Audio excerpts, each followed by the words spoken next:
Hello everyone, today I am here to share with you my Tistheseasonathon Wrap Up. 'Tis the season to be jolly. So if you didn't know, I just finished hosting my very first readathon called Tistheseasonathon.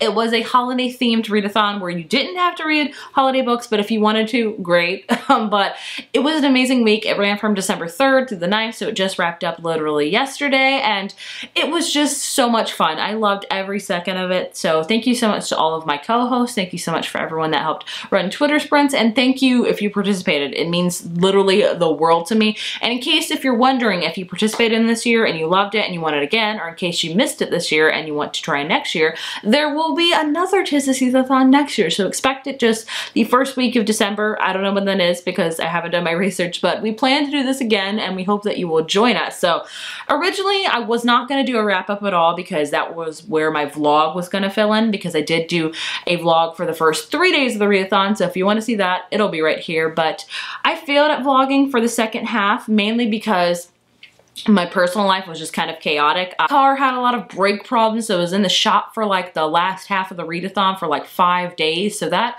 really took a chunk of my morale because I was stuck at home with a 4-year-old kid. I couldn't go anywhere, couldn't do anything. So it really messed with me emotionally. I did not really vlog at all the last half of the Tistheseasonathon. So not getting a vlog, you shall get a wrap up. Basically what I'm gonna share with you is all the books that I read for the Tistheseasonathon and what books I paired with the challenges, because there were 5 challenges that coincided with the books that I read. So I'm gonna go by what the challenges are in order. So the first one was to read a book with red or green on the cover for this one. Actually for that one I picked The 7 Days of Us by Francesca Hornack. And let's just start this off with a bang because I did not like this book at all. I was really expecting to fall in love with this book. For this book, I thought it was gonna be like the holiday movie The Family Stone, which is a vastly underrated holiday movie. I thought it was going to be like that, where we kind of have a family that's kind of fallen apart, but through the magic of Christmas and being close together, they are brought together. This was not it at all. Basically, in this book, we follow the whole family of the Birch family, and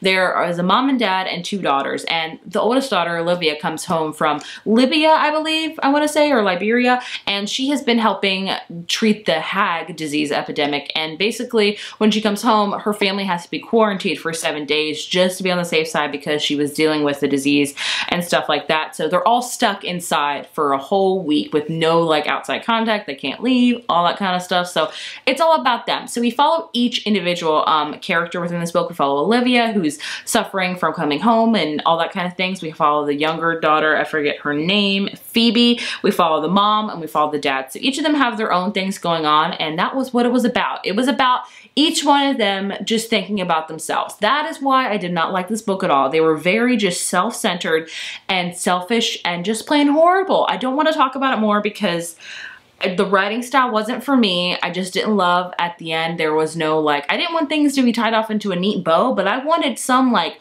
clarity of people being like, oh, it's not all about me. It's about my family too. That didn't happen for me, I didn't think. So I didn't love it. I gave it a 2 out of 5.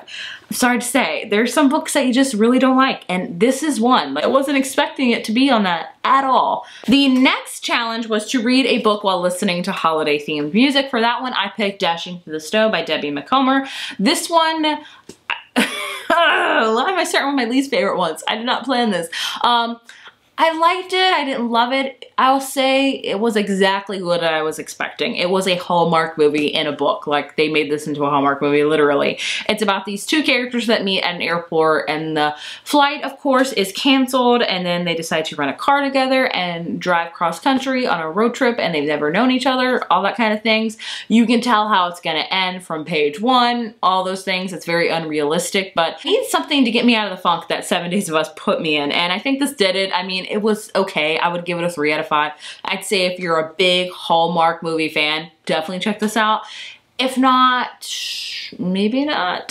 Next challenge was to read a warm and fuzzy book, and here we are at my favorite read for this week, and that was One Day in December by Josie Silver. I have been saving this book since September. Like, I have been having this on my TBR and I've been saving it for December, and it was amazing. I loved it. Definitely my favorite read out of the whole readathon. This is about a girl named Lori who is on her way home from work one day, and she's on a London bus, and then the bus stops at a bus stop, and she meets eyes, she locks eyes with this guy, and it's kind of instantly love at first sight. They see each other, they're like, oh, it's all love, and then the bus pulls away before any contact could happen.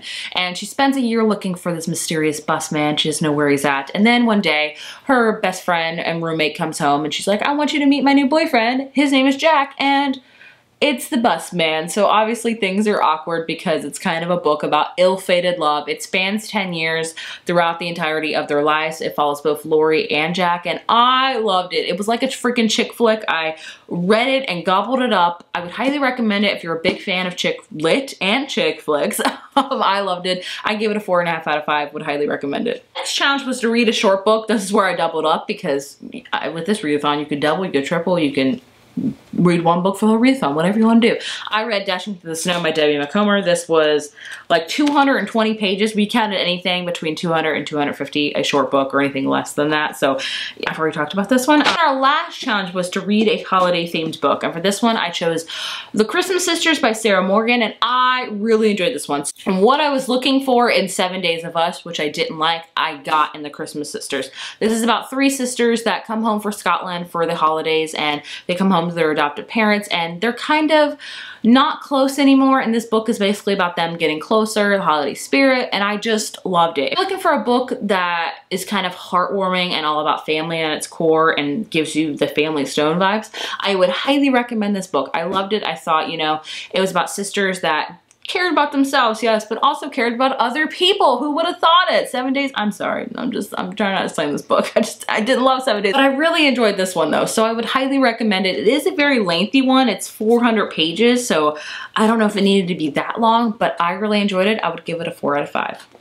And the last book I read for our Tistheseasonathon was actually our extra challenge, which was to read our group book, which was Snow and Love. This is 4 short stories by Melissa De La Cruz, Nick Stone, Amy Freeman, and Casey West. This one I liked. I was expecting exactly to have the same feelings as I thought I did. Does that make any sense? So 2 of these stories I really liked, to not spoil anything, because I don't want to tell you anything about the stories because they are short stories, like 75 pages. Really enjoyed Casey West's story and then the Nick Stone story.